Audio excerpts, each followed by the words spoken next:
Hey guys, and welcome back to Top Tier Sports. It is Tuesday. I'm Spencer, and today we are, of course, talking NBA, and we are a week away from the start of the season. Off season's over, preseason's just about done. It is time for some basketball. Finally, it's been a crazy off season. A lot of exciting stuff has gone down, but I'm ready for the regular season. Are you ready for the regular season? All right, so today I wanted to talk about this past week, a couple of contracts that were signed. Kind of want to break those down, what it kind of means for these guys, and kind of go from there. So Bradley Beal and the Wizards agreed to a max deal for him. And this move is interesting because Beal feels like, I feel like he's trapped in Washington. He can't get out of there. Him and John Wall just aren't the duo that I think everybody thought they were going to be. I was hoping Beal would end up somewhere else or would have a better team around him. But nonetheless, he's locked in now for the time being. Another big contract that was signed was Pascal Siakam, signing a 4-year deal to stay in Toronto. Now, this extension is really cool. Siakam, one of the hardest working guys in the NBA, in my opinion. He's a tremendous player, played really well in the playoffs last year. He was a big reason, honestly, why they were the championship caliber team that they were.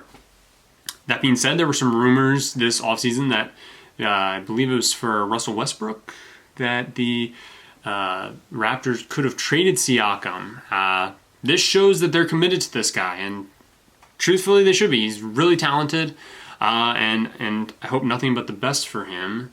Even though he's got Kyle Lowry on the team with him.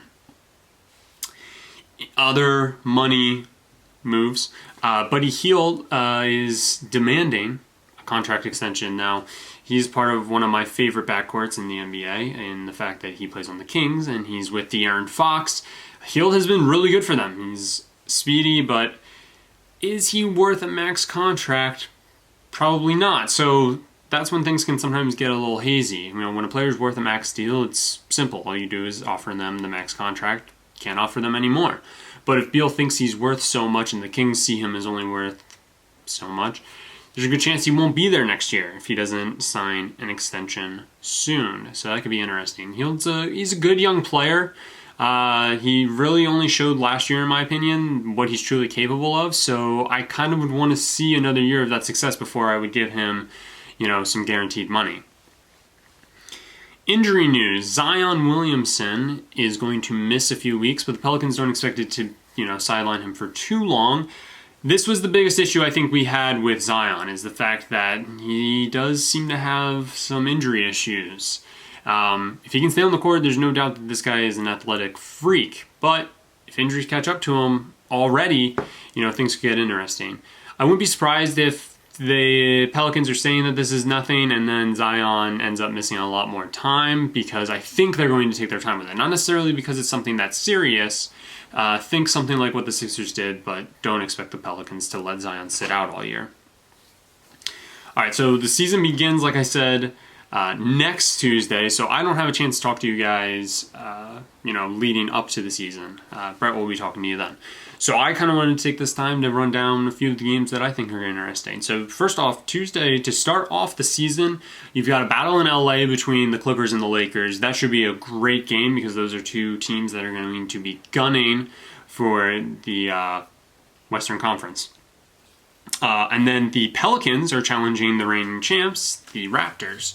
And I'm kind of excited to see how this young Pelicans team, they're part of some of these other teams some of these other games that I suggest you watch. I'm excited to see how they mesh together, and I'm also excited to see how the Raptors bounce back from losing Kawhi and Danny Green. So should be interesting. Some other games, you've got the Celtics and the Sixers. Now the Celtics obviously have taken a bit of a step back, but they did get Kemba, so it'll be interesting to see how these two teams clash.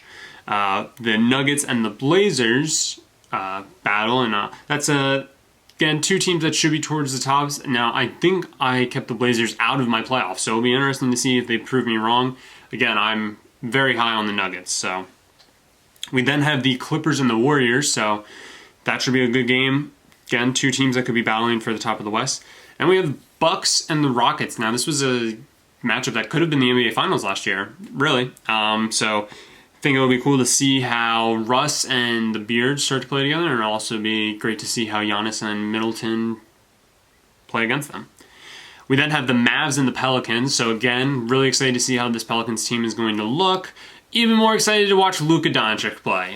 He's so much fun, and he's going to have Kristaps with him, so that should be a good one. Then we had the Pelicans Rockets. Again, Pelicans. I'm excited to see what they can do against a team like the Rockets, team that should be top half of the West. Go ahead and just say this one now. Then there's the Warriors Pelicans. Again, Warriors should be towards the top. I think I had them at 5th, though, this year.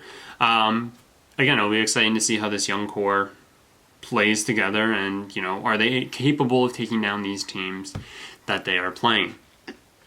We then have the Kings and the Jazz. Now, this one may seem a little weird, but these are two teams that are fringe playoff teams in my opinion, and it should be a good game. Both have solid rosters and solid teams, and so I expect that to just all around be a good game.